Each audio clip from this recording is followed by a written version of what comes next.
Welcome, my fellow Ever-Thinkers. You are listening to the Ever Curious podcast. I'm your host, Oscar Rockwell, and I'm joined today by Zed Al-Shariti. Welcome. Yeah, welcome, Professor. Thanks for joining us again. So I would like to start with the usual question that we start with. Please, can you tell us something about yourself? Sure. I'm English. I've been a European traveller for the best part of 30 years.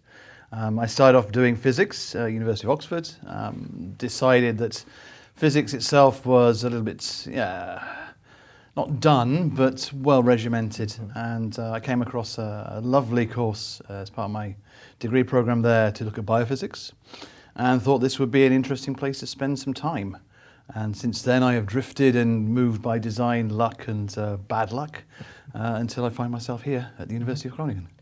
And what got you interested in physics in the first place? Was it like a specific... A juggling teacher. A juggling teacher? A juggling teacher. Oh, wow. So Michael Fox, no relation to the star, but he had a lovely way of interacting with his students.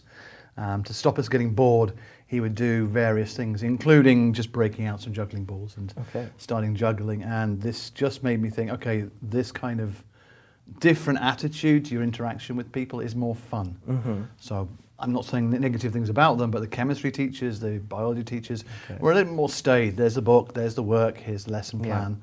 And he was just a bit more crazy. So it kind of made me think, I want to play with that. I think that's quite a common phenomenon with physics teachers, I assume, because it is a lot more, I guess, or there's a lot more applications very visible from the very beginning. There's a lot more calculations, a lot more fun with numbers, it's not kind of, I guess it's harder to make chemistry and biology more fun unless you're like showing reactions and literally, I don't know, dissecting a frog in front of students. But sure. Yeah, exactly. But that's a lot of fun. Yeah, and I agree with you actually. I think also in the last 30, 40 years we have been living through this new era of physics, basically, a very interesting era and weird physics, and that's maybe what made what may I call it, the pop culture of physics, like how beautiful physics could be and how beautiful the concepts could be.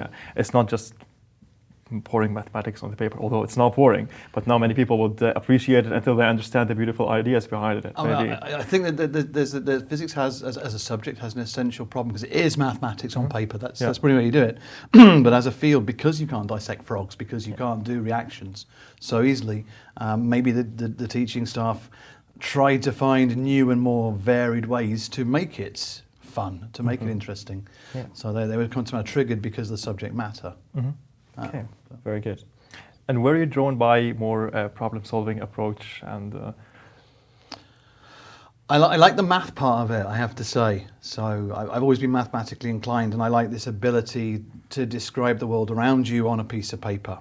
So for me, and people will disagree, of course, but physics is about drawing simple models for the universe around you to try and predict something or to discover something or describe something.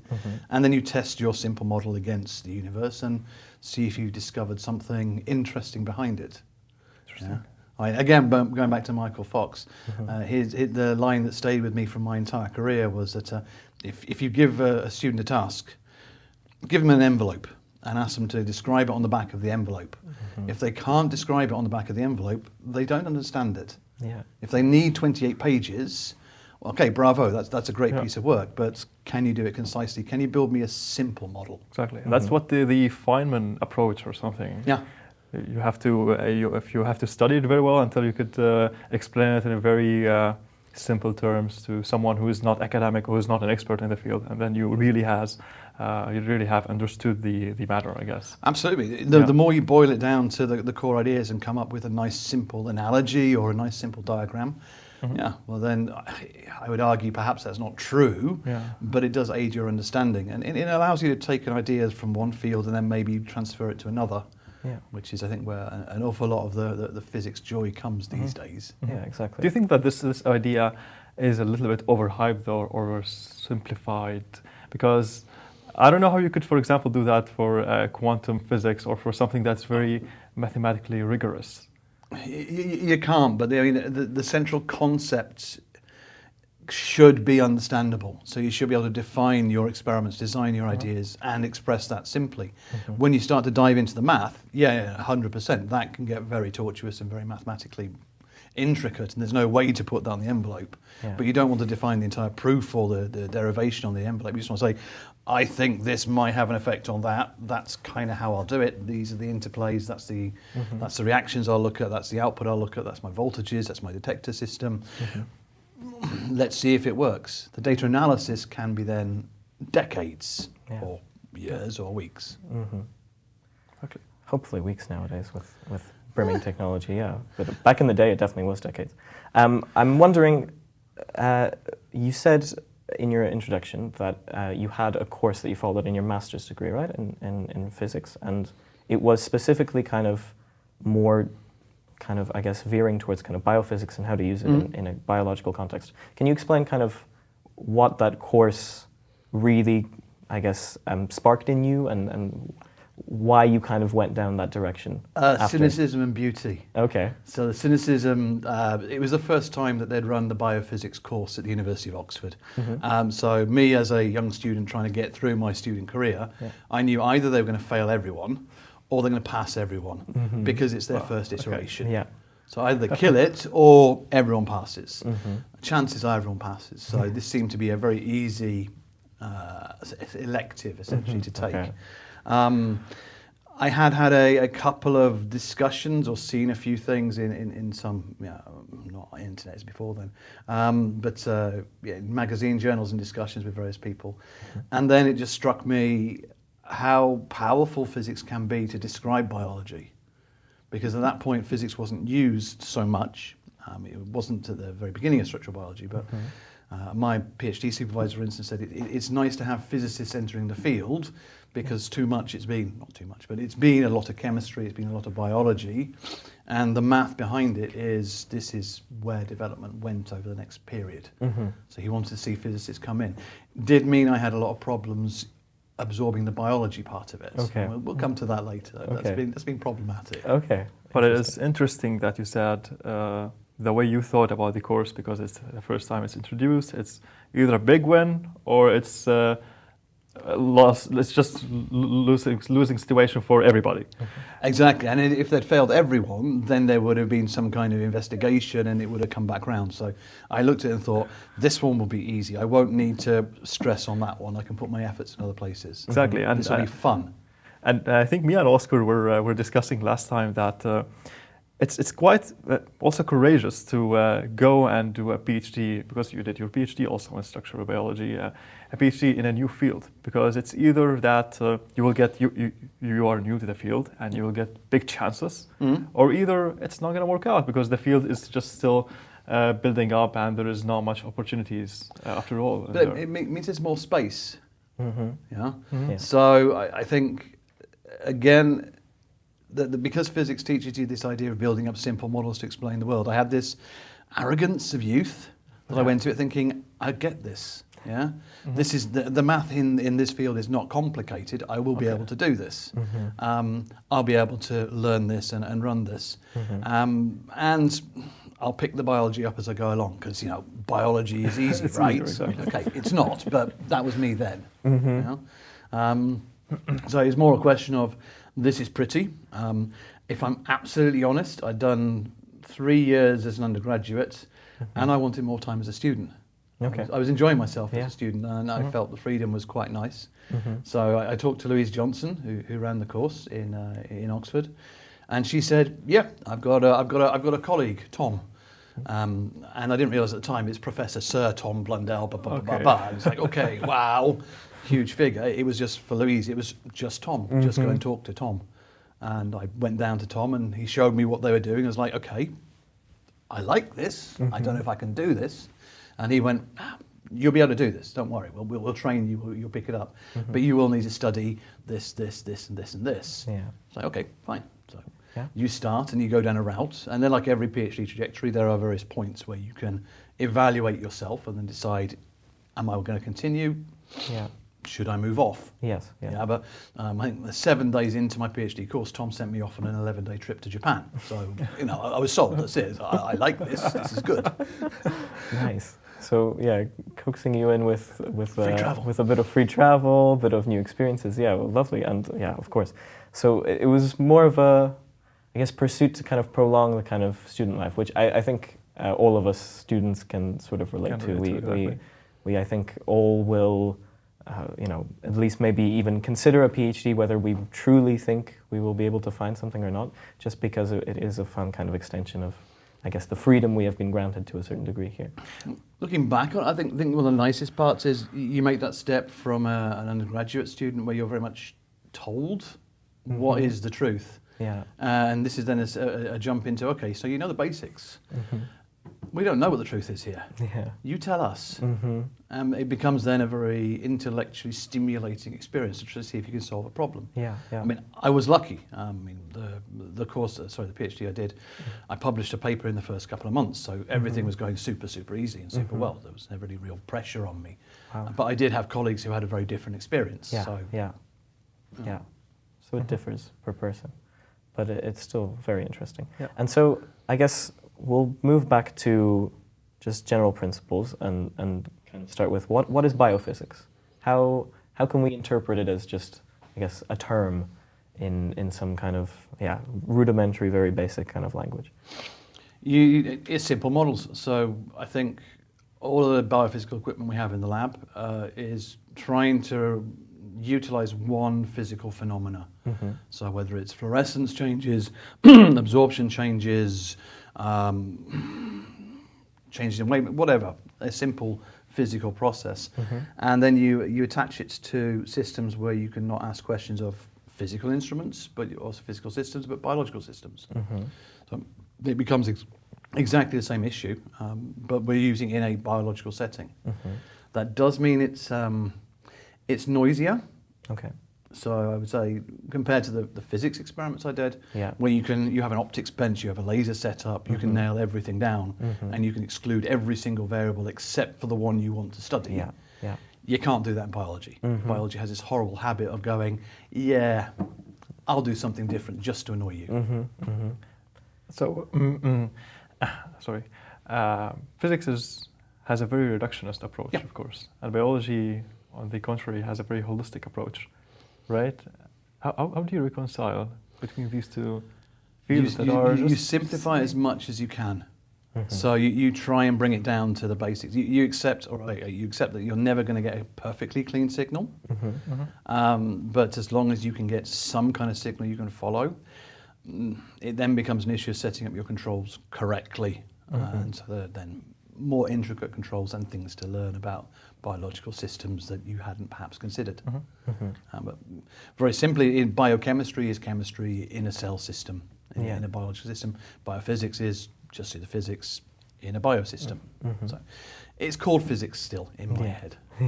And back in the day, was the field developed enough to interpret these signals correctly, or was it still very noisy and... we use different things. So the initial biophysical measurements we were doing were measuring much stronger signals. And now, because the sensitivity of the equipment has improved, because there are better biological methods to get your controls to work, to control your system better, then you can measure ever smaller signals and get good reproducible data out of them. So I wouldn't say it's changed fundamentally. For instance, in X-ray crystallography, we got very excited halfway through my PhD because a piece of software came out, RefMac, that incorporated maximum likelihood theory. Don't worry. And I was talking to a mathematics student, PhD student from Warwick at one point, and said, we've discovered this new thing in biophysics called maximum likelihood theory. And he said, we've had that for 50 years. Why are you just getting there? This is crazy. Yeah. Okay. So it's a propagation of ideas. Yeah. Do you think that this propagation is slow in science nowadays, or is it faster? Because now we're entering more the multidisciplinary era, I guess. Yeah. It's working out more. I think a lot of the experiments have been black boxed. By which I mean, if you, again, my first weeks of my PhD, I got sent to Japan, I was running a beamline, I was playing with instruments, I was twiddling dials, moving screws, changing films and cameras. running around like a maniac for 24 hours at a time. To do the same kind of experiments now, my students ship a sample, press 3 buttons, and they're done. Yeah, because the robotics has increased to do all of these steps for you. The instrumentation has increased to do all these steps for you. So you don't need to know what you're doing when you change this and this, what effects it can have in the experiment, because that's boxed in. That's now controlled. It does mean you don't need the math to understand it, but it does open it up so other people with different skill sets can do it just as well. Interesting. So basically the progression of technology and the integration of basically the instruments with the computing system that we have right now can make it easier for other fields for scientists from other fields to work and definitely to work basically with the instruments and focus on their their perspective of the problem. They have a question. So if you look at the people doing structural biology before my career, they were pure hardcore crystallographers. They knew the math. They had to know things very clearly, very cleanly. They were often chemists because of the chemistry part of it. As it moved over my career, it got to the point where we were opening up facilities and saying, look, you don't need to understand how to crystallize a protein, how to purify a protein, how to collect data, how to solve a structure. Send us a sample, press this button, we'll send you some data back, and then you can go and answer your question with our analysis. Yeah? So there are sad parts of that because I think some of the data is interesting, but it's pathological, so it requires an expert to really dig into it and say, okay, I can solve this problem. The software failed because it's automated. But the question then becomes, but if I'm collecting 1,000 data sets a day, do I really want to invest a day looking at one data set or just throw it off? So it's an interesting idea. I think that there's a loss in science in a way because we have moved away from this very careful look and curation at each individual data set, but then say, okay, fine, one out, 999. You know what? That's enough. We'll get to some kind of truth from this. It seems to be that it's an inevitable loss, but for a greater win as well. Financially, it's a huge difference. So I mean, the cost is always people, and in the day, and if you can get a data set out in 1,000 per day or 1 in 12 hours, you go for that. You go for the people. Okay, interesting. And you did mention X-ray crystallography. Were there any other, I guess, measurement techniques in biophysics that you kind of considered going down, and then what kind of brought you to X-ray crystallography? Because I know, I guess we can get into the intricacies of why X-ray crystallography is so fascinating and so useful. But of course, the only other one I can think of is NMR, but that's an older technique, I guess. So were there any other, I guess, lines from the very beginning of like, okay, these are the certain paths that I could kind of specialize in? If I'd had a better brain, I'd have jumped onto cryo-EM sooner. Okay. Because it's really taken off. Okay. At the time, NMR was working, but it was very limited to smaller systems. So the questions I wanted to answer, I wanted to generate these lovely, complex, big images, and NMR was essentially look at small stuff. Yeah, exactly. Not wrong, but different. And I think, if I'm absolutely honest, Louise said, go talk to Tom. Tom was the grandfather of English crystallography. I walked into his lab. No, you're doing crystallography. There are no other options within this lab. Very good. Yeah. Well, that's actually quite, I guess, helpful in a certain degree. It's kind of like, at least they've already kind of given you a focus path and you kind of make it your own. So that's quite cool. But yeah, to my understanding, NMR can only look at, I guess, molecule sizes up to 2 kilodaltons, right? So there is like a limit. No, about 30, 40 kilodaltons. Okay, you can go even farther. Okay, very good. Okay. And there are some brilliant NMR spectroscopists doing even better stuff. But by the time I was aware of what they were doing and how they were operating, I was already on the dark side. There's a competition between us. Yeah. And can we know the exact structure with NMR as well as we do? Well, then there's a crystallographer I will be duty bound saying, no, you can't, because mathematically that part of it is not resolved. But we can, yes, you can. I mean, that's me just being difficult. Okay. So when you do NMR, you're measuring distances between atoms and your data. And what you had to do is assume a left-handed geometry. So amino acids are built in a certain way because the math solves exactly the same the other way. Yeah, so you can mirror image solve it. So as crystallographers, we always said to the NMR guys, yeah, but you can't tell us the real structure. It could be that you wouldn't know. And they would say, yeah, but biology doesn't do that, so our thing is valid. We don't need crystals. So it's basically, practically, it's less labor intensive. There's different love goes into it. So I've done a few NMR structures. I've played with them. The sample prep is a little bit different. So you need to radio label your samples. You need to put N15, C13 in them if you can. Then you need to set up your experiment at a high enough concentration of your sample to get a good signal. That's part of the math of the NMR.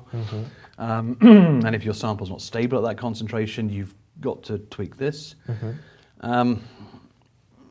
Then it gets a little simpler. You simply measure your pulse waves and you get your points out, but that can still take months to set up correctly. It's incredibly powerful, and it gives you information about dynamics of a protein. So that's what crystallography can't do. Because crystallography basically freezes the protein. You get a snapshot, and the NMR will tell you how things are actually moving around. So it has its definite bonuses. Maybe that's also a good point now to talk about crystallography, X-ray crystallography. So what is X-ray crystallography as a process? From bare basics, like finding out what the protein looks like, but how we know, okay, we use X-rays, but how do we get from X-ray usage with crystals to the protein structure in the end? Just a layman's kind of breakdown. Well, once you've got the crystals, and that's the catch, because that can take years to get the system crystallizing. Because it's a crystal, it has a repeating orientation. And the math behind that says that this will diffract X-rays in certain directions. So a lot of the image you get when you diffract them is blank, but at certain points you get almost an n-squared enhancement of the signal. So if you've got a couple of billion molecules in your crystal, you've got a trillion-fold signal boost at those points.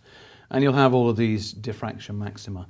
And then it becomes math. So I used to have to play with computer programs to process this. Now it's a single button, a dimple run almost.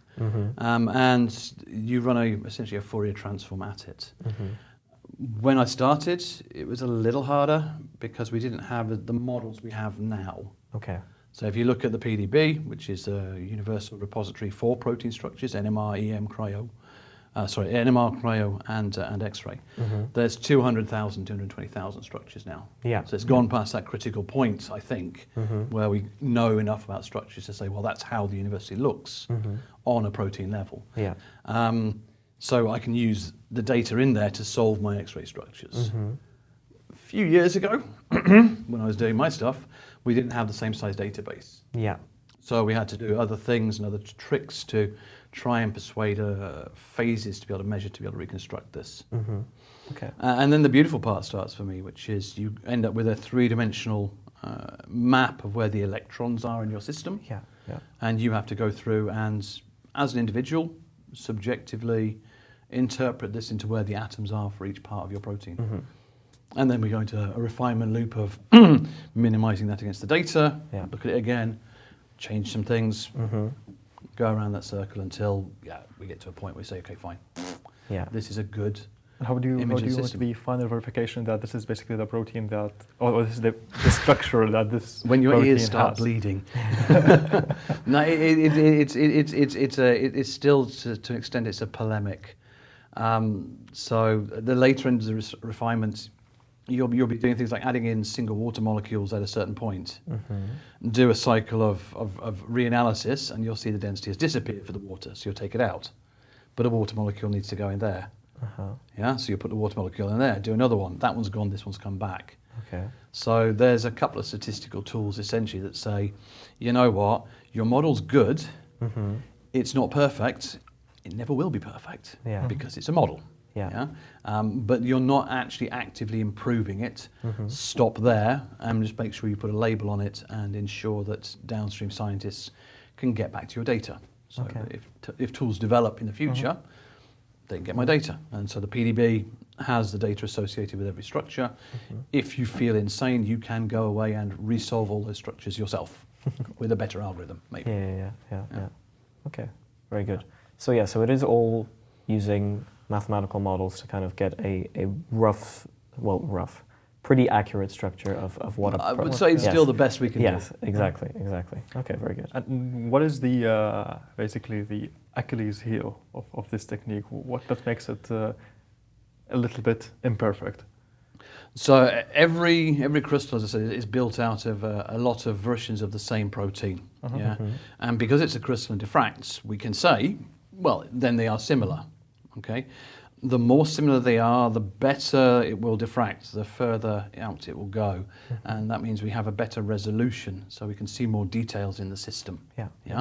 But there's always a finite level where we stop being able to measure the X-rays coming out, and we say, okay, fine, this is resolved to 1.4, 1.8, 1.6 angstrom, so 10 to the minus 10 of a meter. Yeah. Most of the systems we play with, we have resolutions about 1.8. This is a carbon-carbon bond. Yeah. So that means, very broadly speaking, we're able to see anything that's further apart than 1.8 angstrom, which means we can see where the carbons are. Can't see where the hydrogens are, but for us, that's populatable by math. And from a biology point of view, hydrogens are interesting, but not part of the chemistry per se. Although people would argue. The actual atomic positions, however, within those, because we've made this calculation over billions of molecules, is incredibly good. So we quote our atomic positions to 3 decimal places. So 0.001 of an angstrom, so that's 10 to the minus 13 of a meter. That's high accuracy. Yeah. Whether it's true is a different story. Exactly. There's always the accuracy and precision argument that you always have to delve into with anything you analyze. Exactly. I mean, when you take a crystal and you're averaging things out, first question everyone will ask or should ask is, okay, but this crystal doesn't exist in nature. This is only existing in your physics lab. Is this really the protein? Has it changed its shape somehow? And in some cases, yes, it has. And that's something we need to be careful of when we're interpreting our structures. If we want to crystallize things, we sometimes have to go to very acidic or very basic pHs. Again, how relevant is that? And that's why I'm saying the hydrogens don't matter. If I'm crystallizing at pH 3 and I've got lots of extra hydrogens on my molecule from this, can I really interpret that at pH 7 when those hydrogens aren't missing? Are they really meaningful? They're there, but are they biology? It's physics, kind of. Basically, but even if you have the static structure from the crystal, once you have predicted the folding, or you have solved out the folding, can you predict how this protein would change form in different environments, or is that still difficult? Jein. So that's a phrase I learned through Germany, yes and no. There are some really great researchers working on molecular dynamics, where they can use, again, very simple physical descriptions of how atoms are bonded together, how they can oscillate in different directions or bend and twist as part of rigid groups. And then you can put these into computer simulations and hit a go button, and then they will move around somehow. You have to be a bit careful interpreting what comes out of this, because of course if you tell the computer program, make it move, it will make it move in weird and wonderful ways. And if you don't understand everything that's going on about it, it will move incorrectly. But in theory, yes. They're starting points for molecular motion. The downside is the power still required to do a long scale simulation is quite intense. The computational power. So we're playing with a couple of systems, and we would give them, just to have a reasonable throughput of what we're trying to do experimentally, we would limit our simulations to around about 500 nanoseconds of movement. That's not very much. And there are many biological processes that take longer than that. So you're not going to see it unless you scan for micro, milli, maybe even seconds. But that's then going to need a lot of time. Maybe with quantum computing coming up, we could solve some structures, or we could look more at the dynamic structures. I think it's going to be one of those Moore's law things. So sooner or later we're going to solve this as a hardware issue. Then the interesting part's going to be, okay, but how do we define that was a good run in silico and that was a bad run in silico? Did this one mean anything? There are many smart people working on that. We'll get there, but it's not now. Wow. Yeah.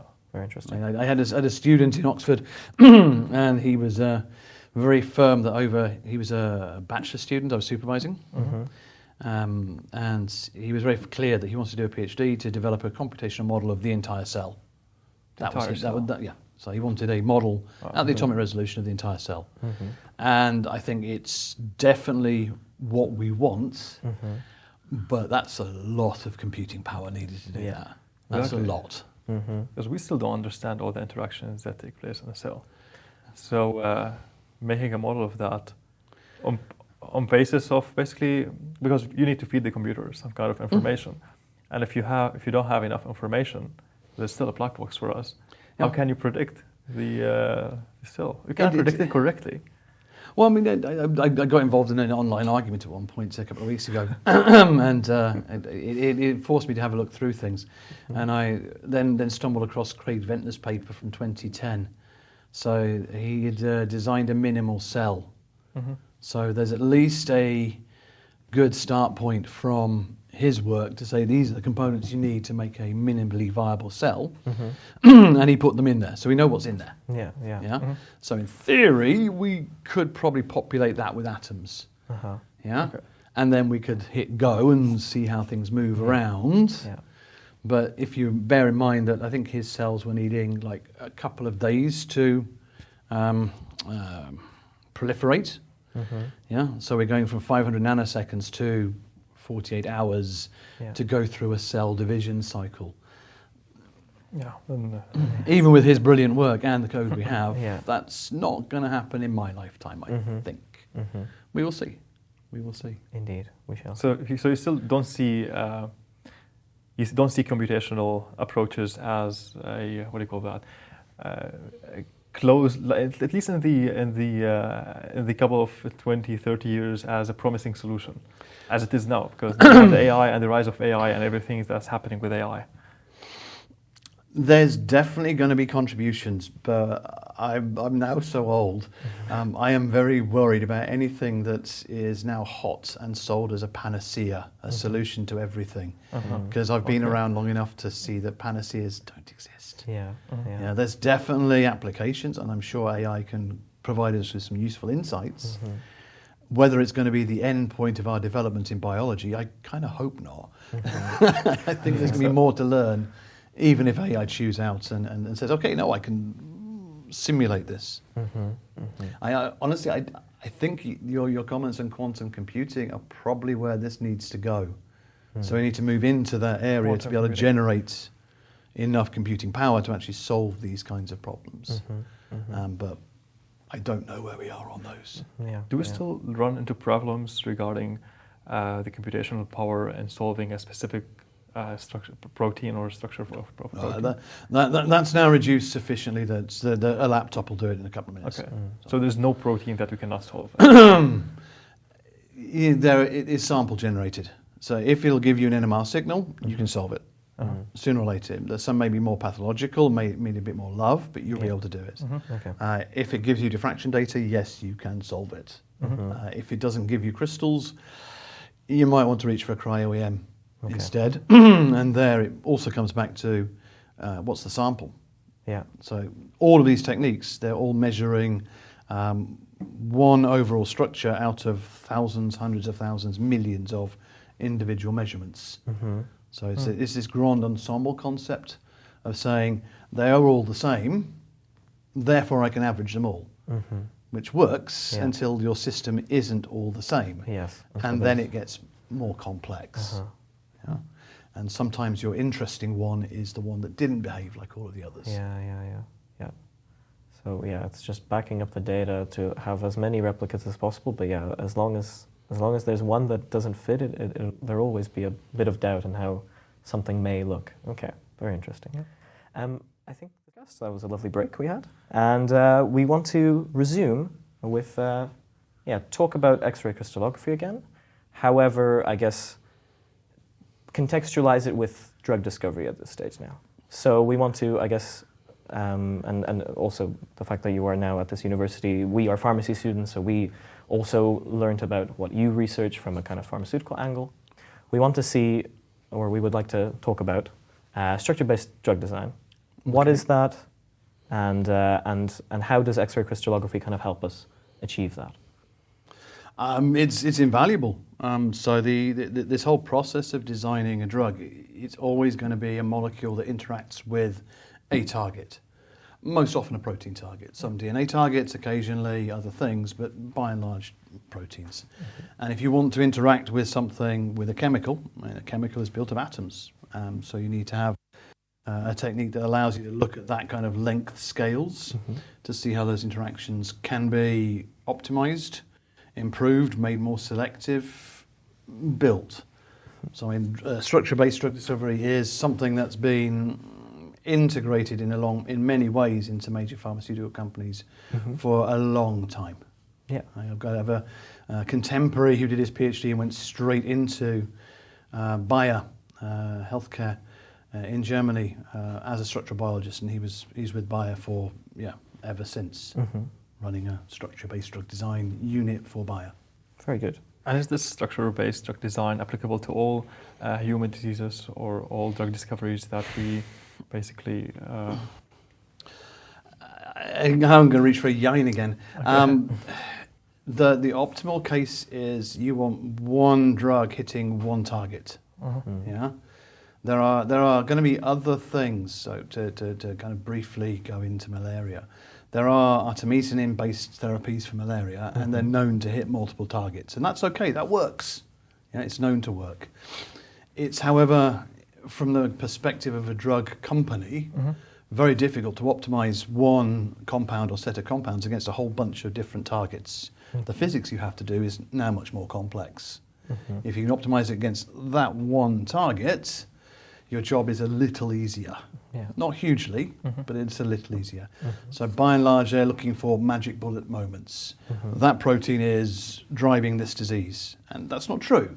That protein interplaying with all these other proteins may be driving the disease, and you may want to do various things to do the perfect job. But in terms of developing the drugs you can develop easily, you might want to focus on just that one. Yeah.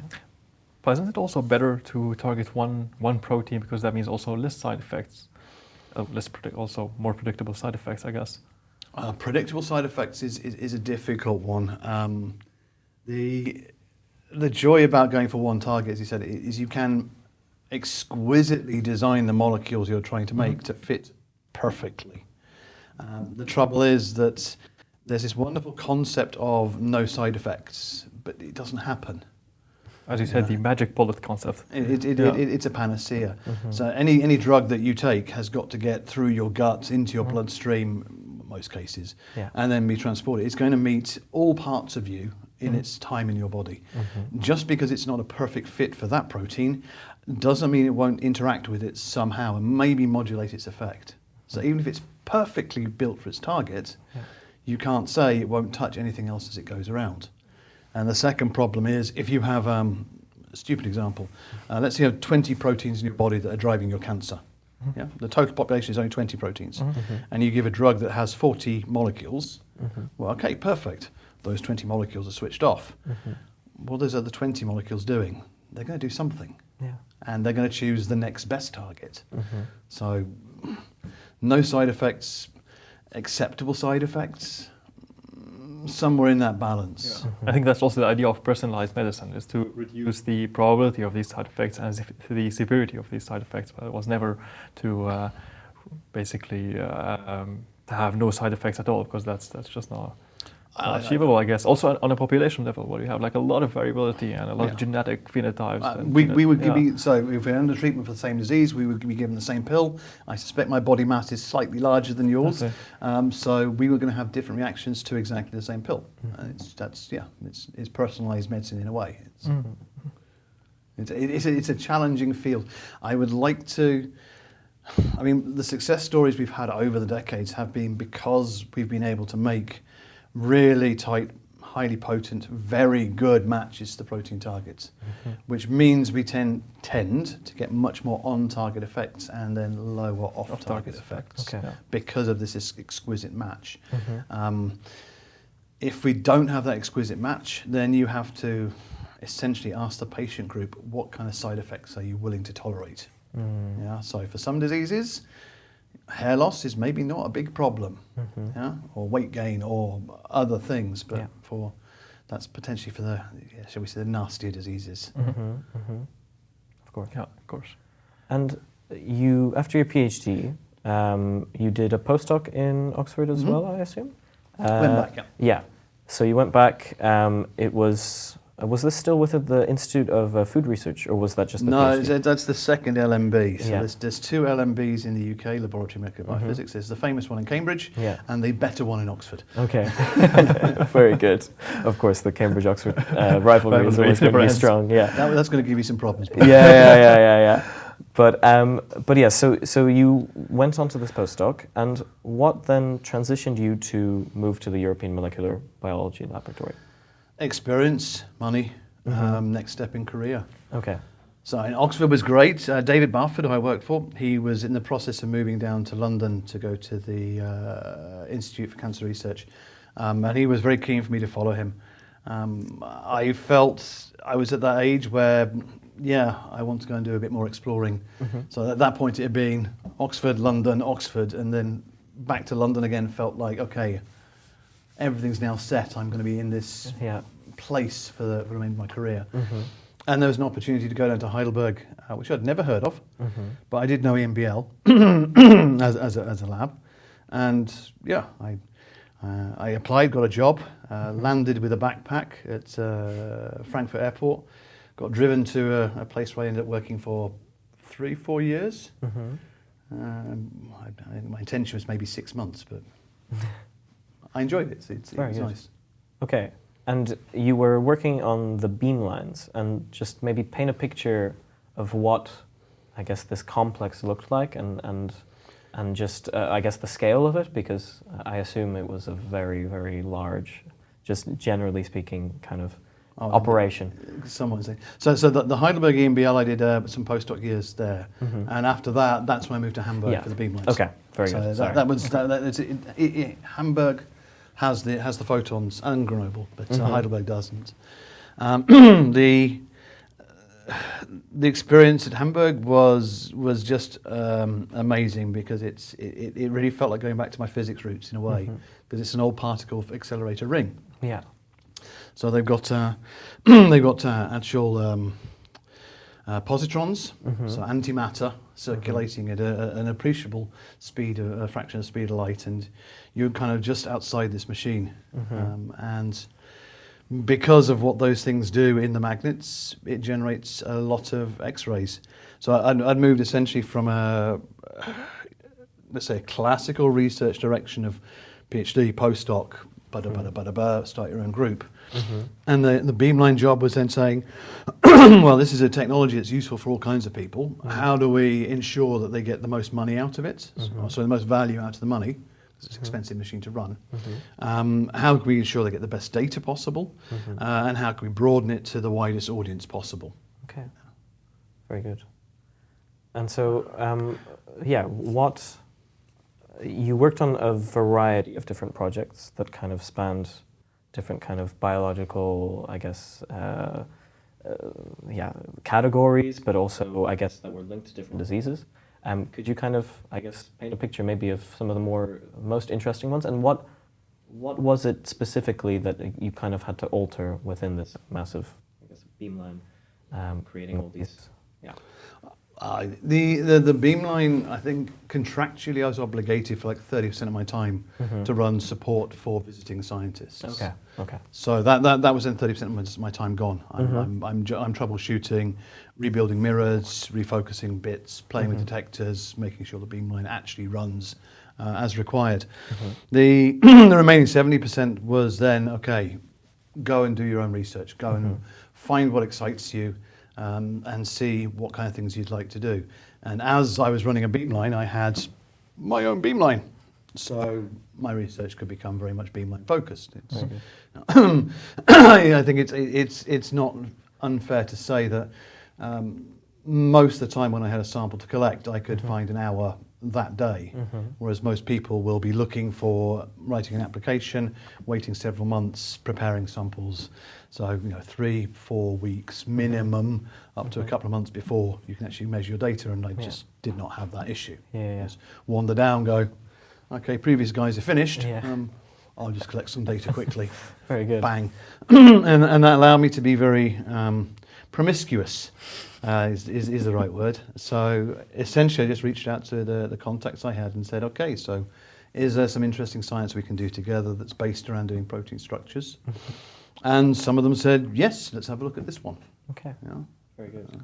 So is it easier to do science in these centrums compared to, for example, academia or universities? Is the funding better, or do you have to list? Insanely better. Insanely better. Insanely better. I mean, going through it, I think, whenever you're in a situation, you see the negatives. So it wasn't perfect, and I grumbled and complained at a number of things. But looking back on it, it was a really easy time to do research. So I had to give up, 2 days a week, a day a week for visiting scientists and help them do their projects. But the rest of the time I could go and do what interested me. Very good. The money was not a problem. The labs were very well funded. The bureaucracy, so EMBL Hamburg, now it's larger, but then it was maybe 80, maybe 100 people total. So secretaries, cleaners, support staff, all the way up to the PIs and the group leaders. So a very closed environment. It becomes self-propagating. So you work hard, your friends work hard. These guys are working. Everyone's working hard together, and it hothouses you. And you have a lot of fun. Very cool. I'm wondering, do you have obligations into delivering, for example, research data each year, or you're having a specific research outcome or something? Because sometimes research does not work out, right? I know for sure. Most of the times, probably it does not work out.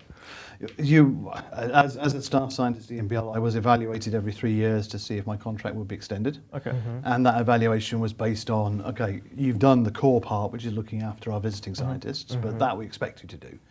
What else have you done with your remaining 70% of your time? Have you written papers? Have you done experiments? Have you got grants? Have you been a scientist in your remaining 70%? And if the answer is okay, then please continue. And if the answer is not, then time to go and find something else to do. So there's still the pressure on, but I would say here you guys, for instance, I know you because I teach, and I enjoy it, and I get a lot of energy from it, but it's also about 40% of my time, maybe a bit more, which is quite a significant amount of time to invest in. And here you're going to hate me for saying, not necessarily productive output for me. Maybe a long-term investment, I would say. It's investment in society. I'll go along with that. But in terms of raw scientific research, it's fine. I mean, that's what academia in the university system is. That's the game. I accept the rules. But EMBL had none of that. So all of the teaching was purely voluntary. So I would pick up the phone and say, talk to the University of Hamburg or Kiel or somebody and say, okay, I'd like to do some lecturing. I want to get some experience. I want to test out some ideas. Can I come and give a lecture? Which is a little different than, that's a busy week. Exactly, Okay, so you were, so you're saying that there was a bit more freedom to pursue apart from obligations of, keeping everything in order and helping out fellow scientists. But even that, I assume, was a very useful kind of, way to make connections with people who were pursuing very interesting projects themselves. Very good. The visiting scientists, when they'd come, sometimes you would see them in the morning, they'd need no help, you just get them set up, they'd been there regularly, so you just need to make sure their safety training is current and just say, okay, there's my number, call me if you have a problem. And they wouldn't because they know what they're doing. And sometimes they would have really interesting problems they want to discuss with you. And sometimes they would have a lot of problems with my machine and I need to build it. So it was a very personal relationship in a way, and that's been great for networking downstream. So I can imagine. Fantastic. I want to go back a couple of steps back in our conversation into the beamline that you were working on. And so, if I understood correctly, that's a big particle accelerator. Our job stopped at the magnets. So you've got the central ring, which is where the positrons are bent by the magnets. And as it's bending, then that's when it emits X-rays, the positrons. Okay. We don't touch positrons. We're not allowed to touch those. That's proper physics. I mean, we're biophysicists. We're not competent. But there's a port, beryllium window. At that point, the X-rays come through. And from then on, that's then our responsibility. So we have to take this fan of radiation, select out the right wavelength, so we can do our experiments, focus it down into a small spot because the samples are pretty small, and then develop the detectors, develop the software to make the system run. And so everything needs to run in a way. And how big is the accelerator? They change in size. So the Swiss one I like is a pocket synchrotron. That's around, I think you can run around it in 5 minutes. Okay. You can do a lap in about 5 minutes, so it's not huge. Yeah, it's still big. The Doris 3 I was on, it wasn't a ring, it was more of a kind of a Roman Colosseum horse race type shape. Circus Maximus. Yeah. That one you'd need maybe 10, 15 minutes. But they've moved on to Petra 3, which is the bigger particle accelerator machine, more powerful, very nice machine. And this one is now, large. I want to say 6 kilometers in circumference. And there are bigger. There are bigger ones. What's the added value of having bigger accelerators? Because isn't it the case that we can generate X-rays, for example, in hospitals and for day-to-day applications? But what is the added value? So essentially the coherence of the system and the spreading.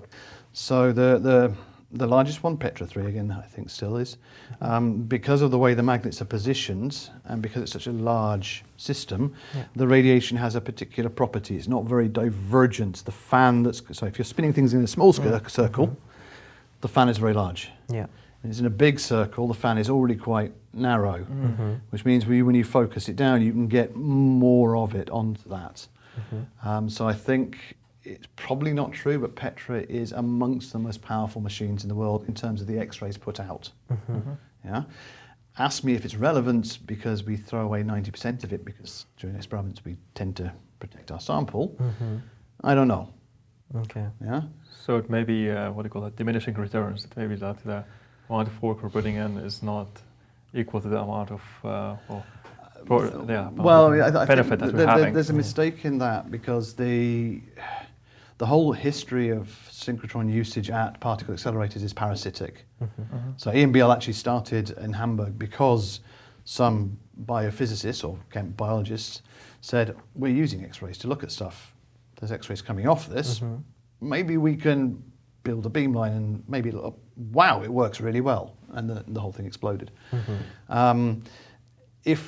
Although right now, when we send a sample down to Petra to collect data, we will by and large throw away 90-95% of the incident radiation because it burns our samples too quickly. It's far easier in the future to think of experiments that would not do this than build a machine that's 20 times more powerful. So there are opportunities there, even if we're not necessarily currently using them. Okay. So kind of future-proofing, kind of having it there just in case we're able to, I guess, unleash extra power out of it. There are some people who are doing things in that direction. So what's it, Ralph Henry? No, name's gone. The head of the CSS, the CFEL, Henry Chapman. So he's one of the guys, the driving forces behind using X-ray lasers, these ridiculously intense X-ray sources, which are then orders of magnitude brighter than the one we're already throwing stuff away from. Okay.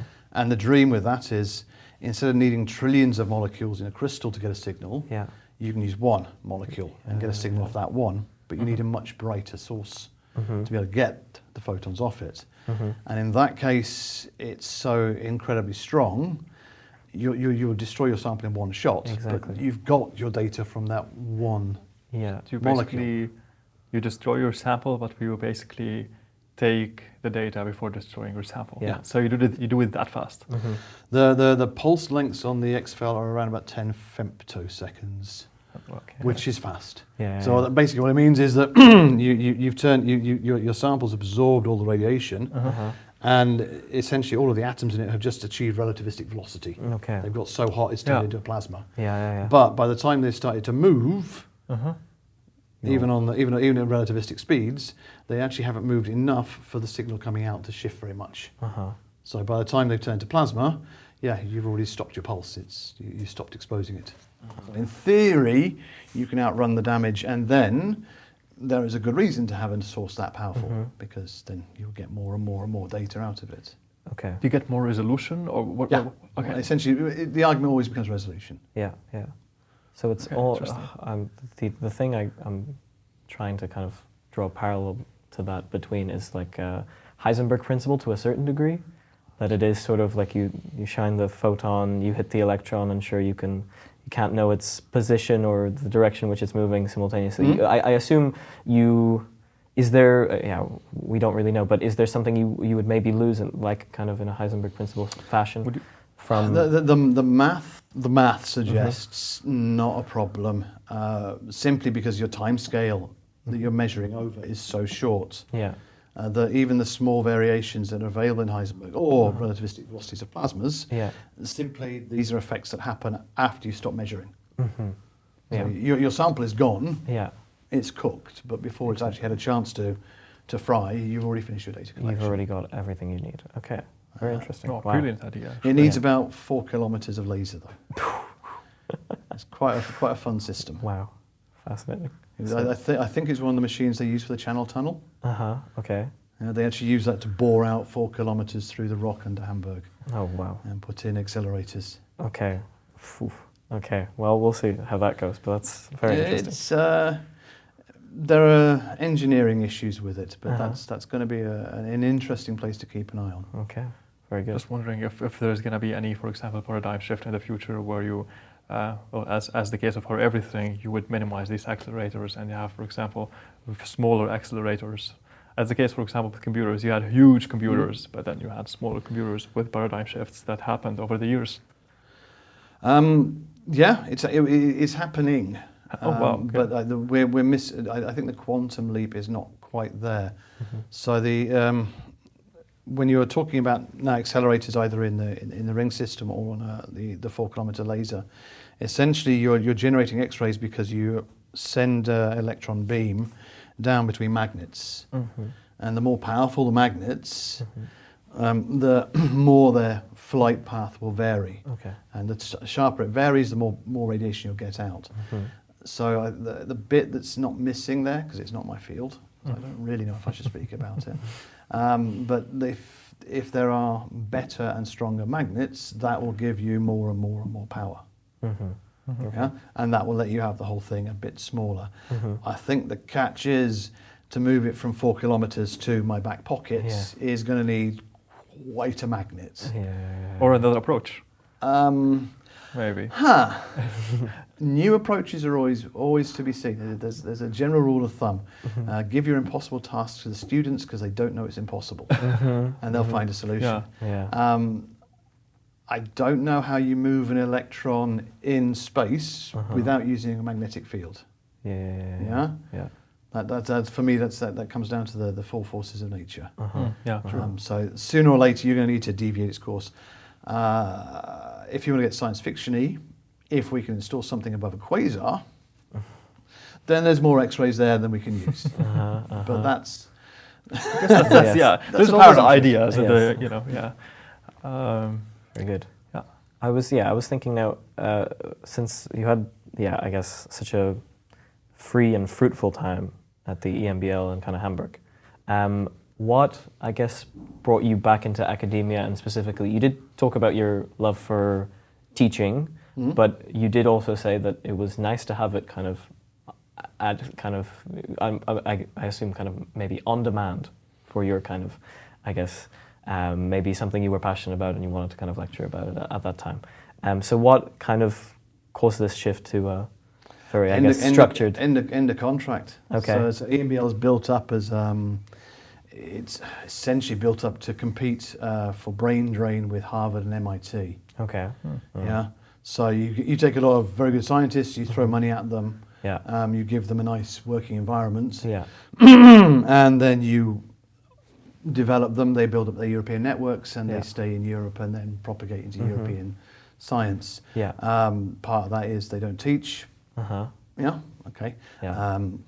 There are other benefits to working at EMBL, but at the end of it, there's a very clear perception that, except for very key roles that are hard to replace, that after 9 years, you should go, because the mission here is not your personal benefit. Yes. The mission here is European science, so European molecular biology laboratory. Okay. So me as an Englishman, I was supposed to go back to the UK and then bring my network, bring my research direction, and then set up shop in a university in the UK and continue to do good science. Yeah.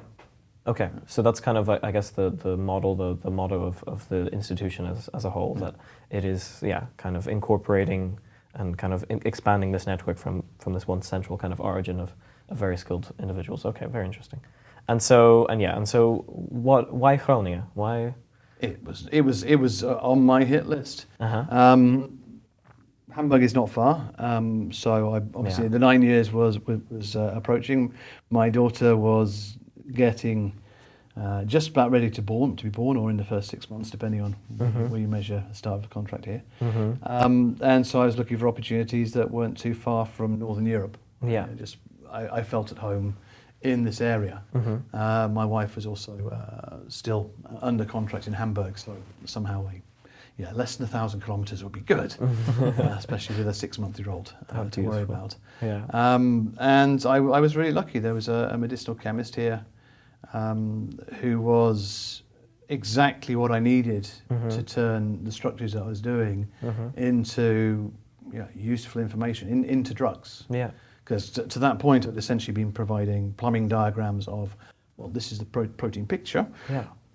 I don't know what to do with it. Exactly. Yeah. It's very pretty, I think. But did it have any commercial value? Did it have any societal value? Yes, but I wanted to get more out of it. And so what Alex Stirling provided was a way to use a very cute kind of chemistry to get at these keys that would fit it in what I thought and turned out to be a pretty efficient and fast way. Okay, very good. So it was a kind of, once again, kind of key theme of like partnership and someone who could, I guess, realize all these ideas and, all these measurements that you made into kind of reality, into a more practical approach. Very good. Well, he saw it, he wanted a structural biologist to support his chemistry. Yeah. I wanted a medicinal chemist to support my efforts. There was immediate we can do something together. Yeah, I can bring my experience, you can bring your experience. We can do something fun. Fantastic. Cool. And I guess that kind of carries over to another question I had. How did this, or what were kind of the new pros that academia kind of helped you, apart from this very close relationship with also a person who was kind of very much into drug design and drug development? Was there anything else that kind of was a particular benefit in kind of changing institution? Fresh ideas, fresh minds, fresh ways to think of things. I mean, there are different philosophies for your life. I do see a lot of the people who study here stay here. It was never a thing for me. Okay. I always wanted to see what was happening somewhere else. Yeah. So the moment I feel like I worked out a situation, then it was, in my past, it was time to move on because I want something new. Yeah. I was explaining to friends in Oxford at one point that their lives are very much on track and where they were 3 years ago, because I'm visiting and see they're doing what they did 3 years ago. I wake up, I still don't know if I can open a bank account properly. It's not clear to me that I've done that correctly. Yeah. This letter comes in from the tax office, and I'm like, Yeah. how do I cope with that? Learn. And I've always loved learning new stuff. Yeah, it keeps you on your toes. I get not bored, but at a certain point, if there isn't a challenge, then I know myself. I tend to look around for the next challenge. Yeah. Yeah, very good. And so now this close research with kind of drug design specifically has pushed you towards, I guess, research into malaria. And I guess one question is, has the university environment allowed you to kind of pursue more kind of altruistic, I guess, goals and less commercial? Because I'm curious whether there was a push in the MBL to kind of do something more. There was less. So there was a very much the group leaders I was working for in MBL. They were interested in running patents because, of course, every scientist would love a patent because a patent is potentially a way to make a lot of money, and money's never a bad thing. Exactly. It wasn't a core element. What this position here, because the MBL was 3 + 3 + 3, and then I knew it was farewell. There was always a sense of impermanence. Yeah. And if then, well, as I've done now, if you go the more traditional academic route, then I would already have been in a tenured position, so with a permanent paycheck. Yeah. And there is a wonderful freedom that comes with that permanent paycheck position, because all of a sudden, instead of these regular evaluations, which I still have to go through, I'm still evaluated, but all of a sudden it's not, I'm going to have to move house and move country and find a new job. Yeah. Allows you to start being a bit more, curious. So in a way, as a student going into the PhD, I was curious and wanted to learn lots. And then the process during my scientific career forced me to drive down and focus and produce output. And now all of a sudden, I can go and do interesting things. Very good. And try and see what works. Yeah, so maybe speak upon kind of a little bit of the infectious disease path that you went down. So specifically, how does this malaria drug that you have been working on, I guess, closely with Professor Dumling, what is it and how, I guess, is it supposed to work? Just kind of bare basics. So historically, again, I said I did structures through networks, and part of the network I met in Hamburg was a malaria institute, Carsten, a good friend of mine now. And we had a very good social click. It worked. It was one of those kind of nice relationships. It is one of those nice relationships where you bounce ideas off, and they're wild, they're crazy, they will not work. So you have another beer until you find one that will work, or you give up.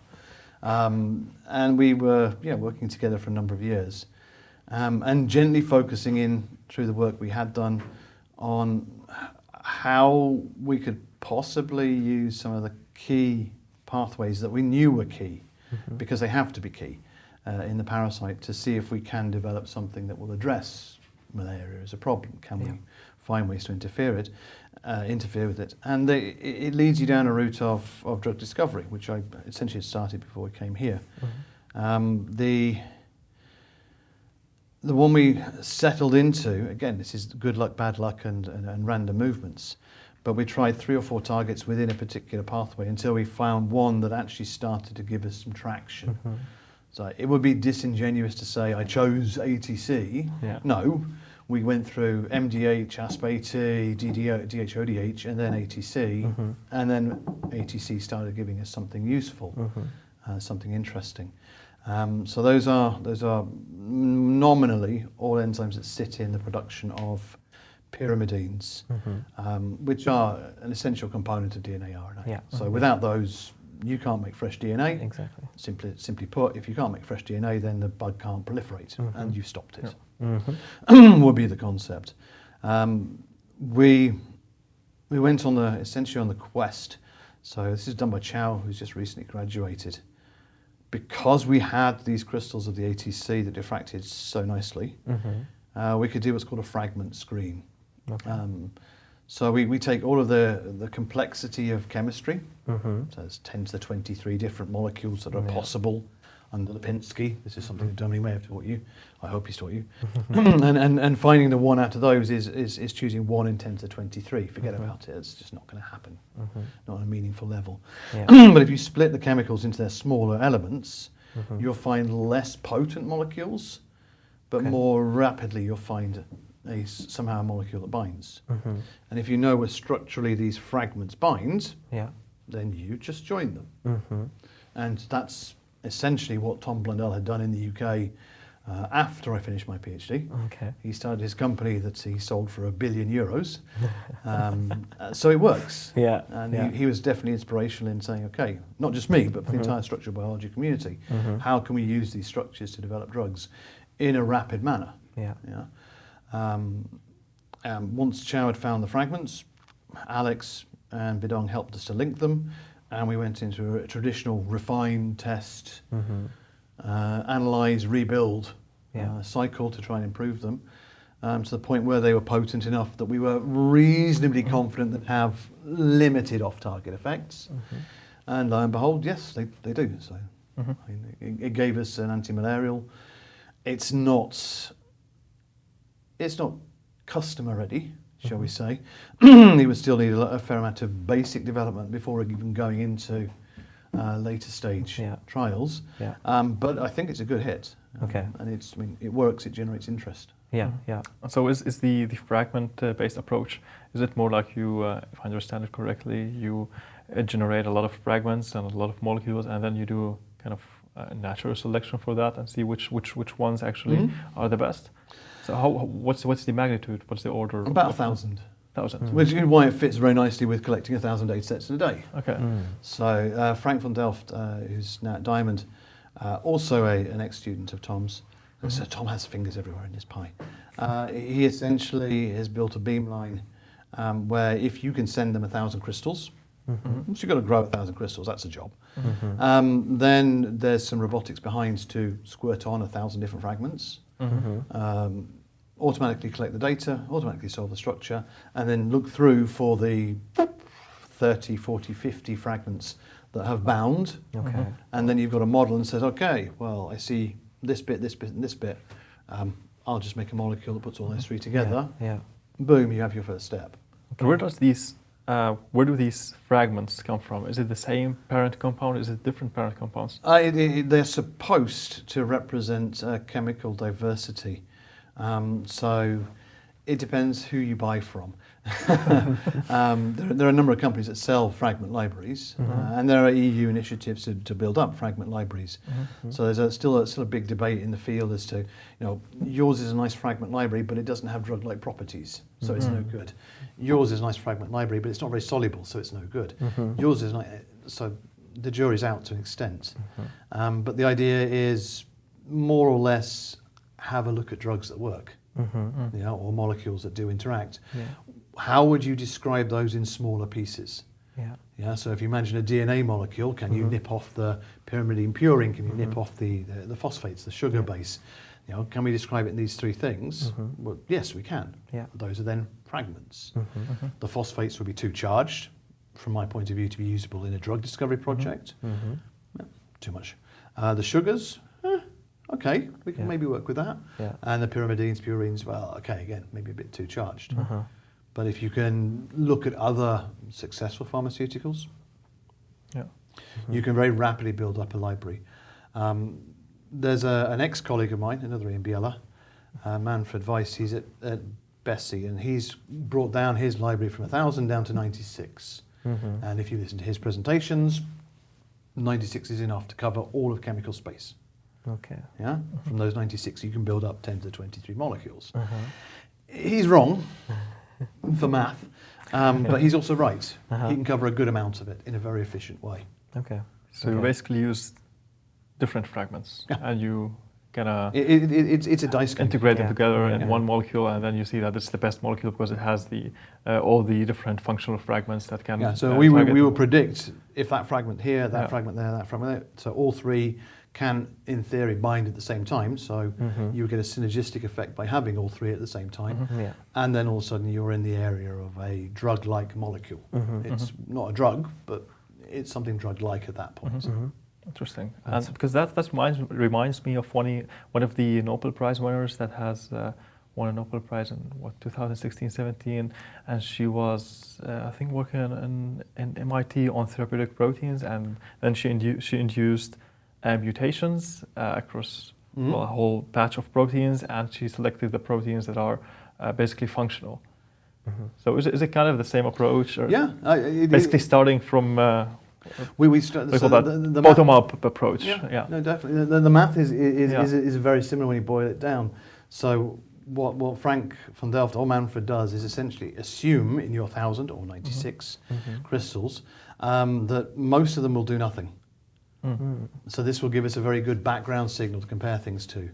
And of the 3, 4, 20% of molecules, depends if you listen to Manfred or Frank, that actually have an effect, these are the ones you'll be able to pick out from that. So they posit that there are rare events, and we need a mechanism to just find those rare events. The one you're quoting, it's not Jennifer Doudna, name will come back to me.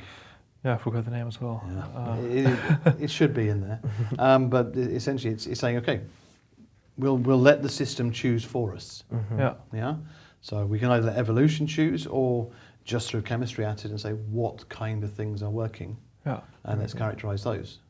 Under the idea that, those kinds of things, they are the stepping stones toward drugs. Definitely, yeah. It's very interesting to see how ideas and concepts from one field can be translated to different fields. For example, when we're talking evolution and evolution, we discovered it in species, but now we're using this system to basically facilitate our working. And is it more cost effective, or is it faster or more efficient in a way?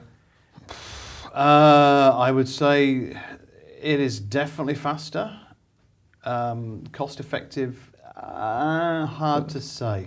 So there's infrastructure behind and work that's gone into. I don't know how much Frank's beamline cost, but P11, P13, P12 EMBL, those end stations were in the 5 to 10 million euro category. That's one end station on a particle accelerator, so that's a couple of billion. Just to be able to do the fragment-based search. Okay. Now it already exists, so we don't have to pay for it. Okay. But if we had to build it to do it, then that's quite a lot of money to put in. I think the major benefit comes in speeding stuff up. Yeah.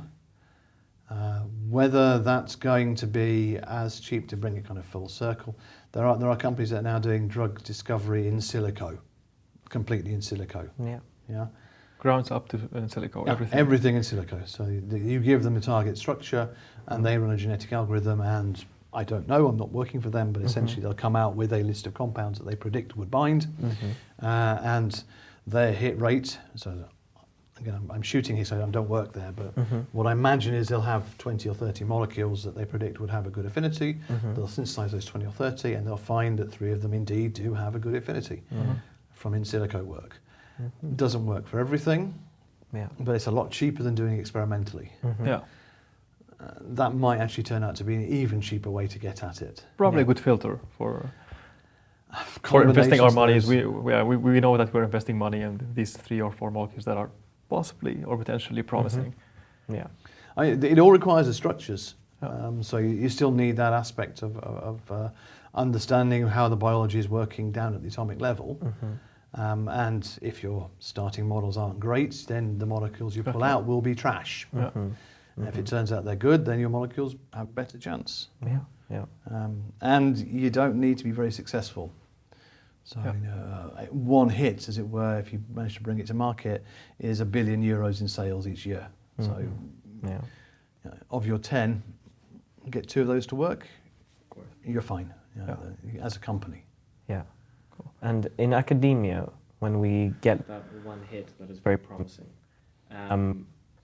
let's just say, how difficult is it to kind of get to the maybe phase 1 trial? Like, that's a pretty high bar already. But obviously there has to be a bunch of projects and experiments that obviously go in before then. What is involved in that process, and I guess what takes over at that stage? Because I assume it's a different kind of science. So if I had €1 million, I would develop my compounds a little bit more. Not much more, they're already pretty strong. But then it's time to pull in some people who would be able to do cytotoxicity, resistance studies, more cell biology work, assessing on whether the malarial parasite can easily develop a resistance to this drug, which I don't know. How bad is it going to be for different human cell types? We've tested a few, but by no means all. What are the metabolite changes? Other questions, and these are questions for people with a different expertise than me. It's not mine. It would have to be done by someone else. Ultimately, if it passes through all those, then you need to start worrying about safety in humans. And I hesitate to say this, but at that point it becomes a regulatory issue, not a scientific issue. Because I can design you the perfect molecule, and on my experiments it will work beautifully. But when it goes out and meets the real biology, then all of a sudden, no, this is bad for reasons, and they're not in my experiments because I didn't set my experiments up correctly. You don't know what to look for because we reduced it to a physicist problem. Exactly. But it's not really. I think it's a question for universities going forward as to how much they really should be involved in that, or if at all. I would say from my side, it has limited educational input. I don't think there's necessarily a space for students to learn something in there, other than how to run a regulatory trial. This is Excel by and large. I mean, there's a lot more to it than that, but it's what are you training students on that one? True. What's the research? It's very specific on that one molecule, so it's not broadly applicable. So is it adding to the body of knowledge? Yes, but in one very tiny area. Is that what a university should do? It's not really in the name. And ultimately, scaling up and going through phase 2, phase 3, you need to generate GMPs, so you need to be able to show the authorities we make the drug this way, we purify it this way, it is handled this way, it is, etc., etc. And again, this is more about regulating and controlling it so it's safe to use. Is there an educational aspect to that? Yes. Is it's going to be expensive? Is it worth training students on doing rather than seeing? So they can look at old experiments or old protocols and see that's how it ran, these are important points, this is where this one failed, this one failed. So they're then set up to go and do it for real. But it becomes an accountancy game. If a university in principle could run it all the way through to phase 3 clinical trials and then market it, there is a potential for a huge amount of income. So there are a number of institutes I know globally they haven't done this, but they've stopped earlier. They've got a patent at an earlier stage, given that to spin out or to the pharmaceutical industry directly, and the money from that actually essentially then funds their institute. But they don't make the drugs. Of course. I think that's probably where it will be for the foreseeable future. Talking about the educational value, especially for students, I think entrepreneurship and the environment of a startup also has a lot of educational value for us and for the future. But at least to get sense of that.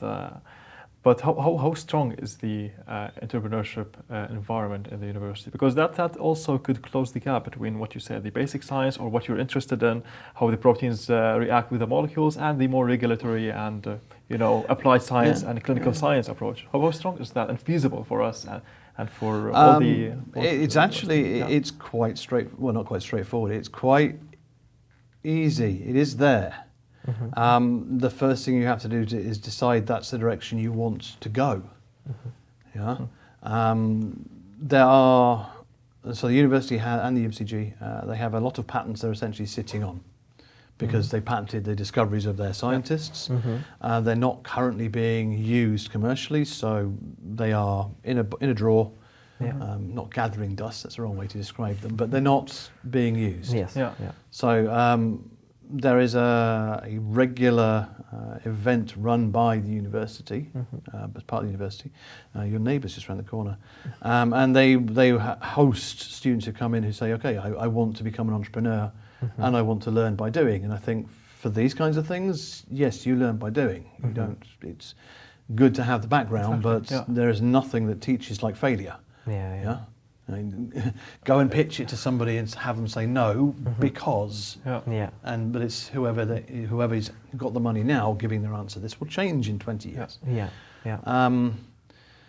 So they run a weekend, Venture Labs North. Exactly. And I can strongly recommend if you want to explore that aspect, it's a weekend, it's exhausting, I've done it.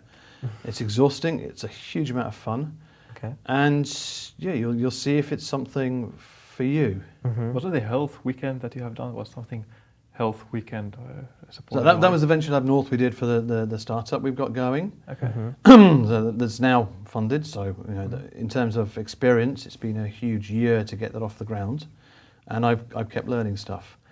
The Venture Lab guys basically in that weekend sat us down and explained how you have to reformulate your scientific ideas put them into a business perspective. Okay. So it requires a shift in the way you approach problems. Yeah. This drug is great, but it will treat one Chinese hamster. There is no market. Well done, but no thanks. Yeah. Can you find the more broader aspect? I would say that geographically, because of the position of the city, it is somewhat more difficult to get involved with discussions for investors who are not from immediately within the area. Yeah. So the only thing that you can do to address that is get on a train and go and talk to other people. Because there's this is not meant as a critique, but there's a danger of an echo chamber if you're only locally. You'll talk to A, but A's already talked to B, and B's already talked to C. So by the time you talk to D, your story is already known, and they've passed on their opinions too. So you're in an environment where it's difficult necessarily to get new insight. And I think, get on the bikes, get on the trains, go and talk to people. Because that's also something that we were discussing. Now we're students. We don't have a lot. Well, we have quite a lot of opportunities, but they are, as you said, geographically we're restricted to Groningen.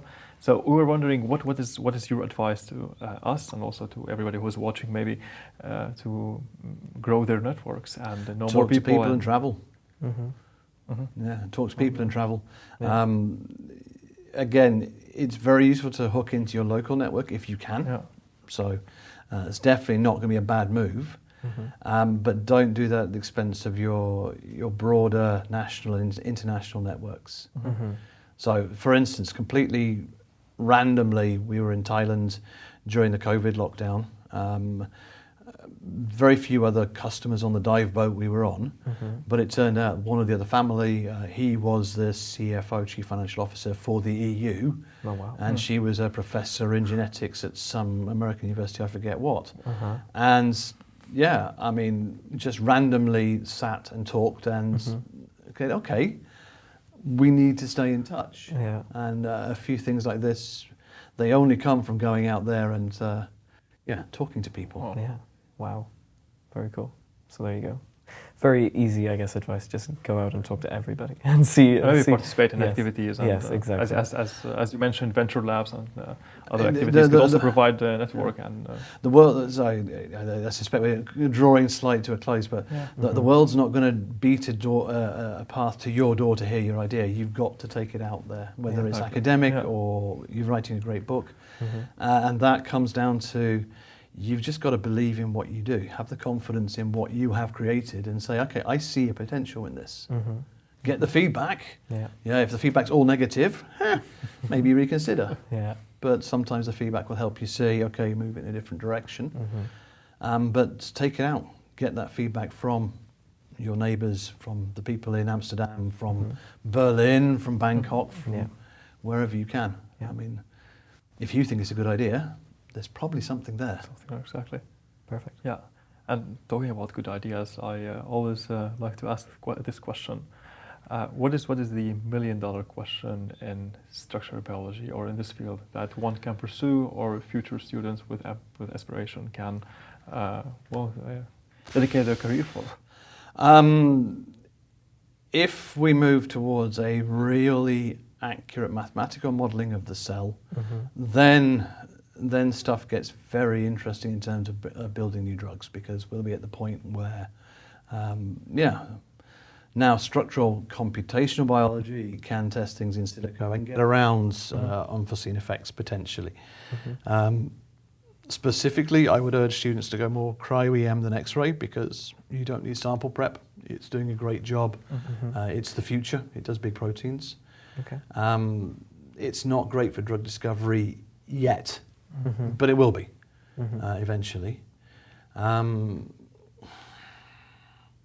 Coding. Bioinformatics then probably. Bioinformatics. Yeah. I'm putting all this together. I mean, I'm a structural biologist. I look at things from a very specific lens. And of course, like a carpenter, for me, for every problem is a solution is a hammer. For me, structures is a solution to everything. And that's my bias. I think it's part of the conversation, but looking at ways to use that information to take a step above it and say, okay, how can this be helpful in a different field? Yeah, I read an article on the BBC website. Apparently, some researchers from Warwick designed a new protein de novo to have some very interesting uncoiling properties. Okay. And then spent years turning it into a gel, and now they made a ballistic vest out of protein. Wow. Okay. That's mad, but somebody just saw the structure moving around and said that could absorb energy. Exactly. Yeah. And because it can absorb energy, what could we do with that? I guess sooner or later, they stumble across ballistic vest. Yes, absorbing strong impacts. Yeah. Wow. Okay. Fantastic. Well, there you go. And is there also wondering? Is there for this is very basic science, and it's also you take it into application. But is there a role for what do you call that? Clinicians, doctors, pharmacists, in advancing or maybe using structural biology? So maybe the clinicians in the UMCG, are they participating in this research? Not in the research per se, but what we're trying to do is not move the conversation, but to add to the clinical conversation. You mentioned personalised medicine. And personalised medicine, in my head, it has different meanings for different people. So be cautious if somebody says that's personalised medicine, because very often somebody may have a slightly different definition. But if you be more specific and say, look, we have a different genetic makeup, that's just part of us being human. That means you will have slight differences in your protein balances and how your mutations are different from my mutations. And that means we are going to react differently to drugs because of this. At the moment, the conversation clinically is about looking on the DNA level. So or RNA level. They'll say, okay, you have different pathways. You work out more, or I eat more meat, so we have different pathways that are slightly more present. So therefore, choice A and choice B will be different for our drugs. That is incredibly powerful, but it doesn't talk about what the drugs interact with, which is the proteins.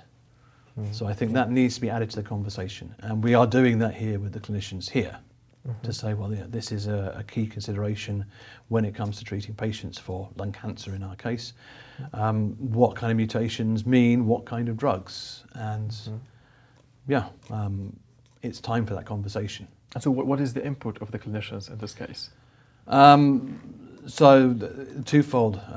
What we need from them is personal information from the patient. So that's a key issue. Privacy, of course, is something that has to be respected. And what they get back is, information on a three-dimensional level on what kind of drugs might interact with their disease proteins.